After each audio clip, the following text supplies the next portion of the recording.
ہم جن دنوں میں سے گزر رہے ہیں اس کو ہم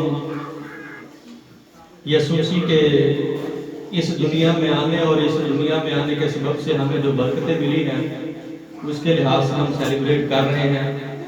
آپ بتا سکتے ہیں کہ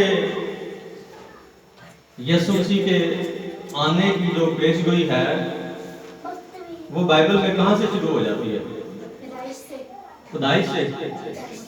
اچھا، کون سی جگہ پر؟ آدم اور ہوا۔ ہاللیلویہ۔ خداوند یسوع مسیح کے آنے کی جو خبر ہے، جہاں پر گناہ آتا ہے وہاں پر خداوند یسوع مسیح کے آنے کی خبر بھی وہاں پر ہی خوشخبری سنا دی جاتی ہے۔ کیا خوشخبری ہے کہ عورت کی نسل جو ہے وہ تیرے سر کو کیا کرے گی؟ خدا برائی سے بھی بھلائی پیدا کرتا ہے، اور خدا کیسے مایوس کن حالات میں سے بھی اپنے لوگوں کے لیے امید رکھتا ہے۔ اور آج ایک نبوت پر غور کریں گے، اور اس نبوت کو جو خدا کے بارے میں کی گئی یہ تو وہ پہلی نبوت تھی، اس کے علاوہ ایک نبوت جو یسایا نبی کے دور میں میکا نبی نے کی، جس کو ہم سیکھتے بھی ہیں، اس کو ہم پڑھیں گے، دیکھیں گے۔ میکا 5واں باب اس کی دوسری آیت میرے ساتھ دیکھیے گا خدا کے کلام پاک میں سے، جو بھی نکال لیں جلدی سے پڑھنے میں رہنمائی کریں۔ میکا 5 باب دوسری آیت۔ کیا آپ بتا سکتے ہیں کہ کس جگہ پر خداوند یسوع مسیح کی پیدائش ہوئی؟ کس جگہ پر؟ لوکیشن کون سی جگہ پر؟ کہاں پہ؟ بیت الحم۔ اور بیت الحم میں ہی خداوند یسوع مسیح کیوں آئے، اور اس کے بارے میں پہلے سے ہی بتا دیا گیا کہ یہاں پر خداوند یسوع مسیح کی پیدائش ہوگی۔ تو خداوند کے کلام پاک میں سے اس نبوت کو دیکھیں گے، میکا 5واں باب دوسری آیت۔ اگرچہ بے شمار نبوتیں کی گئی ہیں خداوند یسوع مسیح کے آنے کے بارے میں، اور ان کا جاننا ہمیں اس لیے ضروری ہے کہ ہم جان سکیں کہ یہ منصوبہ خدا نے کیسے ترتیب کے ساتھ اور کس طرح ایک ایک جو واقعہ ہے بالکل اپنے وقت پر پورا ہوتے ہوئے خدا کا منصوبہ اس دنیا میں خداوند یسوع مسیح کے آنے کے ذریعے سے پورا ہوا۔ میکا 5واں باب دوسری آیت لکھا ہوا ہے کہ اے بیت الحم افراتا، لیکن اے بیت الحم افراتا، اور میرا خیال ہے کہ سنڈے اسکول کے بچوں میں سے بھی کسی کی یہ آیت ہوگی، ہے ہوگی میرے خیال ہے۔ کیا آیت ہے جی؟ لیکن اے بیت الحم افراتا، اگرچہ تو یہودا کے ہزاروں میں شامل ہونے کے لیے چھوٹا ہے، تو بھی تجھ میں سے ایک شخص نکلے گا اور میرے حضور اسرائیل کا حاکم ہوگا، اور اس کا مصدر زمانہ ثابت قدیم الایام سے ہے۔ ہاللیلویہ۔ خدا کی برکت کے کلام کے پڑھے اور سنے جائیں۔ آمین۔ اور اس کا جب یہ پورا ہوتا ہے تو متی جو یہودیوں کے لیے انجیل لکھتا ہے، تو جب یہودیوں کے لیے انجیل لکھتا ہے تو دسدا ہے کہ اے جڑی گل بیت الحم سے خداوند یسوع مسیح کے پیدا ہونے والی گل ہے، یہ کئی سال پہلے کہاں پر پوری ہوئی ہے؟ یہ پوری ہوئی ہے متی کی انجیل اور اس کا دوسرا باب 3 سے 6 آیت میں لکھا ہے، جہاں پر لکھا ہے کہ اے بیت الحم یہودا کے علاقے، تو یہودا کے حاکموں میں ہر سب سے چھوٹا نہیں، کیونکہ تجھ میں سے ایک سردار نکلے گا جو میری امت اسرائیل کی گلابانی کرے گا۔ اس کو جاننا اور سمجھنا، اس کے پس منظر کو ہم تھوڑا سا جاننے کی کوشش کریں گے کہ یہ نبوت جس دور میں کی گئی اس دور میں کیا حالات تھے۔ ایک تو یہ ہے، اور پھر اس کے بعد بیت الحم جگہ کا انتخاب، یہ دو باتوں پر ہم غور کرنے کی کوشش کریں گے، سیکھیں گے۔ اس نبوت کے بارے میں 3 مختلف سچائیاں ہیں کہ خدا کے بیٹے کی جو جائے پیدائش ہے وہ بیت الحم ہوگی، تاکہ خدا کے لوگ جو مسیح موعود کی آمد پر ایمان رکھتے ہیں، اس کی آمد کا انتظار کر رہے ہیں، وہ اس کو پہچان سکیں، جان سکیں۔ وہ جان سکیں کہ اس کی جو پیدائش ہے وہ بیت الحم میں ہوگی۔ پھر دوسری بات، اس الہی شخصیت جو ازلی ہے وہ خدا قادر مطلق کی طرف سے بھیجا جائے گا اور ایک شخص کے طور پر وہ آئے گا، لیکن محض انسان نہیں بلکہ خدا ہوگا۔ تیسری بات، خدا نے روحانی سچائی کا اظہار کیا کہ بیت الحم کے گاؤں میں پیدا ہونے والے شخص خدا کی طرف سے خدا کے حضور نئے حکمران کی حیثیت سے اسرائیل کا حاکم ہوگا۔ یہ تو وہ ہے خدا کا مقصد اس نبوت کے تعلق سے۔ اس کے علاوہ اس کا پس منظر، کہ کس پس منظر میں یہ جو نبوت ہے وہ کی گئی۔ میکا نبی یسایہ کا ہم مصر تھا۔ ہم مصر سے مراد ہے کہ اس کے دور میں تھا، یعنی یسایہ نبی اور میکا نبی، انہوں نے جو نبوتیں کی اس وقت کی دو مختلف ریاستیں تھیں، اسرائیل جس میں 10 قبیلے آتے تھے اور یہودا جس میں یہودا کا اور بنیامین کا قبیلہ آتا تھا۔ ان کی دور حکومت جو ہے وہ شاید یہودا یوتام، آخز اور حزقیہ بادشاہ، اس دور میں وہ بادشاہ تھے جب یہ نبوت کی گئی ہے۔ میکا نبی کی نبوت سامریہ اور یروشلم کی بابت تھی۔ کس کی بابت تھی؟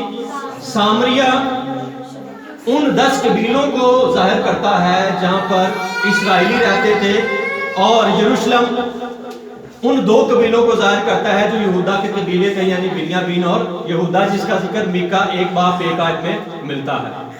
بنی اسرائیل کے 10 قبیلوں کی نمائندگی سامریہ کرتا ہے، اور یہ دور جس میں یسایہ اور میکا تھے، یہ تاریخ کا سب سے جو ہے وہ ڈارک پیریڈ تھا۔ کیوں ڈارک پیریڈ تھا وہ دیکھتے ہیں۔ کیوں ڈارک پیریڈ تھا؟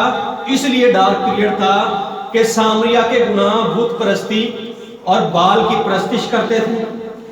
بت پرستی جو کہ خدا کے نزدیک انتہائی گھرونا اور سب سے جو ہے وہ بڑا گناہ ہے، گناہ کبیرہ میں آتا ہے۔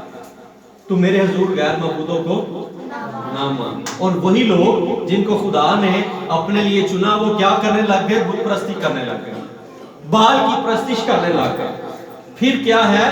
اپنے بچوں کو بت کے سامنے قربان کرنے لگ گئے۔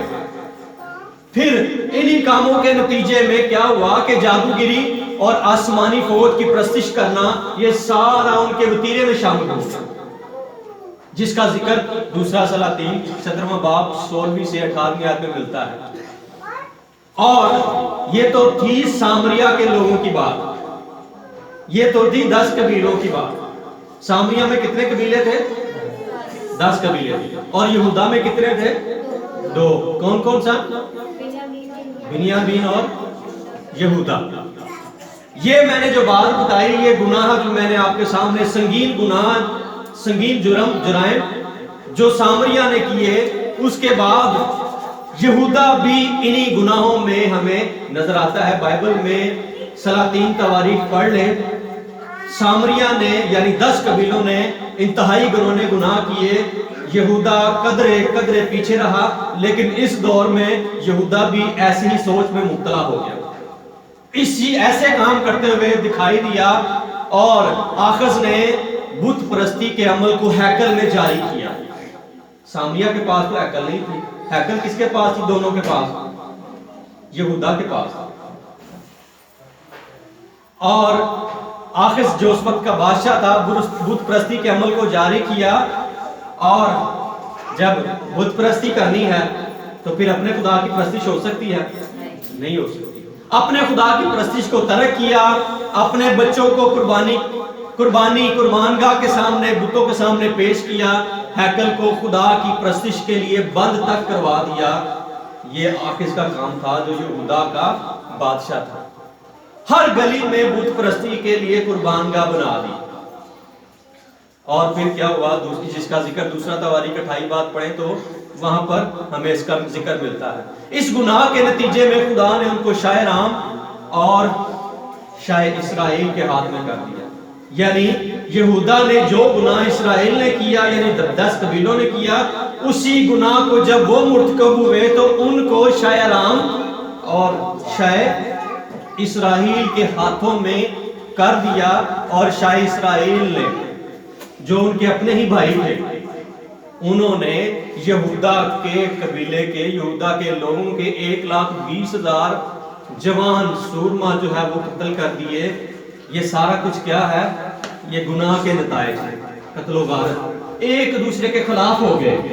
جب گناہ آتا ہے تو اس گناہ کے باعث بھائی بھائی کے مخالف ہو جاتے ہیں, ایک دوسرے کے خلاف ہو جاتے ہیں. جیسے کہ اسرائیلی اور یہودا یہ آپس میں بھائی تھے, لیکن انہوں نے شاہ اسور کے ساتھ مل کر یہودا پر حملہ کیا اور ان کو کیا کر دیا؟ 1,20,000 کے قریب جوان سورما, جنگی سورما جو کہ دفاع کرنے کے لیے تھے, ان کو مار دیا. یہودا نے اور گناہوں کو بڑھاتے ہوئے خدا کی اس کے بعد بس نہیں ہوئی. یہودا نے اور کیا کیا کہ خدا کی ہیکل کے مقدس برتنوں کو جمع کر کے ان کو ٹکڑے ٹکڑے کر دیا, پاش کر دیا. ہیکل کے دروازوں کو بند کر دیا, کوئی نہیں جا سکتا. یروشلم کے ہر کونے میں بت پرستی ہونے لگی اور قربانی پیش کرنے کے لیے قربان گاہ بنائی گئی. اور اس وجہ سے یہ تو بڑے گناہ ہیں, اس کی وجہ سے اور بھی چھوٹے چھوٹے کئی گناہ اس پوری قوم میں داخل ہو گئے. اور وہ کیا تھے؟ بددیانتی. یعنی بددیانتی ایک ایسا گناہ ہے جو ان گناہوں کے نتیجے میں پیدا ہوا کہ دیانتداری کوئی نہیں, کوئی فکر نہیں, کوئی کہنے والا نہیں. بددیانتی, رشوت, بے انصافی اور ان کے علاوہ ہر طرح کے اعتماد کو کھو کر بہت سارے گھروں کو برباد کر دیا. نا انصافی جب آتی ہے تو ایک دوسرے پر چڑھائی ہوتی ہے, گھروں میں لڑائی ہوتی ہے. اس طرح کی پرابلم یہاں پر آج. یہ تھی اسرائیل کی اور یہودا کی تاریخ دور کی ایک چھوٹی سی داستان کہ جس دور میں میکا نے یہ نبوت ان کے سامنے کی ہے. خدا ان حالات میں سزا اس لیے دیتا ہے ان کو کہ یہودا کو اسرائیلیوں کے ہاتھ میں کر دیتا ہے تاکہ لوگ اپنے گناہوں سے پاک ہو سکیں. عزیزوں, خدا نے ان کو جب بھی دوسری قوموں کے ہاتھوں میں کیا تو اس کی ایک وجہ یہ تھی کہ ان کو اپنے گناہوں کی سزا مل سکے. بعض اوقات ہمارے گناہوں کی سزا اس دنیا میں مل جائے وہ بہتر ہے کہ وہاں پر ہم جا کر دکھ نہ اٹھائیں. ہمیں یہاں پر ہی پتہ چل جائے کہ ہمیں ہماری غلطی کے باعث سزا ملی ہے, وہ یہی ہے. ان بے بسی کے حالات کی پداش میں, انہی حالات کے پیش نظر مسیح موعدہ کے وعدہ پورا ہونے کا انتظار کیا جا رہا تھا. کیا تھا؟ ناامیدی تھی. شاہ سور نے حملہ کر دیا. دونوں قبیلے آپس میں ایک دوسرے کے خلاف تھے. بت پرستی عروج پر تھی, بددیانتی تھی, ناانصافی تھی. ان سارے حالات میں جو وعدہ کیا گیا ہے وہ موعدہ مسیح کا کیا گیا ہے. اور وہ وعدہ کیا گیا ہے کہ وہ آسمانی اور فاتحہ شخصیت ہونے کے باعث اپنے غلے کو بچائے گا اور سنبھالے گا. ہاللیلویہ. وہ اپنے غلہ کو بچائے گا اور سنبھالے گا. کیسے؟ جب گناہ کے باعث جنگ و جدل ہے, جب گناہ کے باعث بے انصافی ہے, جب بت پرستی ہے, تو ان حالات میں کس کی ضرورت ہے؟ گلہ باندھ کی ضرورت ہے, یسوع مسیح کی ضرورت ہے. تو اس دور میں انتظار ایک ہی شخص کا کیا جا رہا تھا. جہاں پر ناانصافی ہے, جہاں پر بے دینی ہے, جہاں پر گناہ ہے, وہاں پر ایک ہی شخص ہے جو آ کر ان ساری باتوں کو ٹھیک کر سکتا ہے, اور وہ ہے میرا اور آپ کا خداوند یسوع مسیح.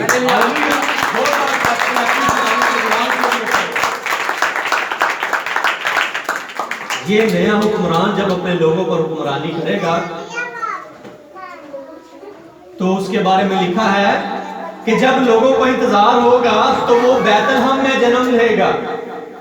ایک چھوٹا سا گاؤں ہے بیت لحم جس میں وہ جنم لے گا, اور اس کے آگے لکھا ہوا افراتا. افراتا اس کا پرانا نام ہے جس کا ذکر پیدائش 35 باب 19 آیت اور روت 1 باب 1 سے 2 آیت میں ہمیں ملتا ہے. اور بیت لحم کا جہاں پر خدا یسوع مسیح کے پیدا ہونے کی امید دی گئی کہ بیت لحم افراتا تو اگرچہ چھوٹا نہیں ہے, تجھ میں سے ایک سردار نکلے گا. تو چھوٹا ہے لیکن اس چھوٹا ہونے کے باعث ایک بہت بڑا کام تجھ میں ہونے والا ہے. اس سے پہلے میں نے آپ کو اس ساری نبوت کا پس منظر بتایا کہ کس پس منظر میں اس کی جو نبوت ہے وہ ہوئی ہے, کس پس منظر میں جو ہے وہ یہ نبوت پیش کی گئی ہے.